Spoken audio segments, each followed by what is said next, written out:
रहतिया सुहाग रहे का पत रहनी हो रे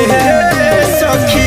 रहतिया सुहाग रहे का पत रहनी पियावा चापत रहे हो हम हाफत रहनी पियावा चापत रहे हो हम हाफत रहनी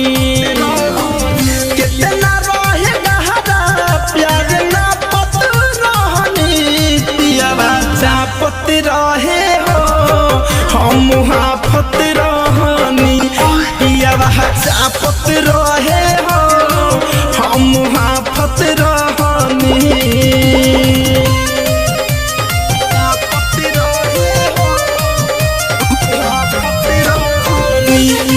माँ सरस्वती रिकॉर्डिंग स्टूडियो दिल्ली।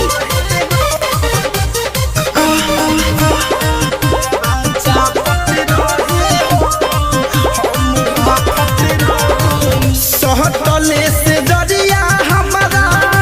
बैठी पजरिया पियावा दियावा बुतहिले सोचले न रही जवन हमारा से खेला रात भर कइले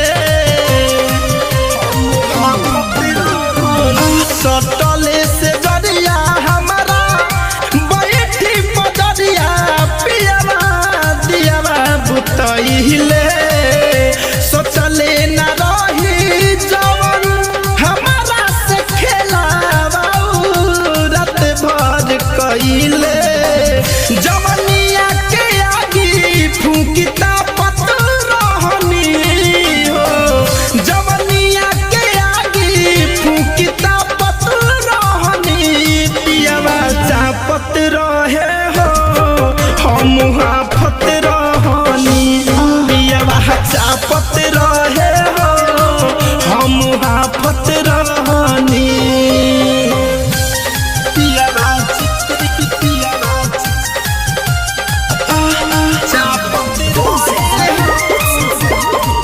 हम हाफत रहनी धरे कंधन जाए उत्सव साजा में मजा हमारा बगे बुझाई महासुम कवि सभी खोलत से पहले मोर जवनिया के खाई रे सखी धरे कंधन जाए उत्सव साजा में मजा हमारा बगे बुझाई महासुम कवि सभी खोलत से पहले हमारा जवनिया के खाई बेहरी बेरी खोलस हम तो पत रहनी बेरी बेरी खोलस हम तो पत रहनी पियावा चापत रहे हो हम हाफत रहनी पियावा चापत रहे हो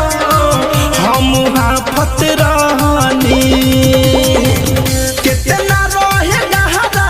प्यार ना पत रहनी पियावा चापत रहे हो हम हाफत रहनी पियावा चापत रहे हो हम हाफत रहनी। माँ Saraswati recording studio Delhi. RCM music new app अभी डाउनलोड कीजिए हमारे गूगल प्ले स्टोर से और पाए भोजपुरी लोकगीतों का एक से बढ़कर एक ऑडियो वीडियो सॉन्ग बिल्कुल मुफ्त।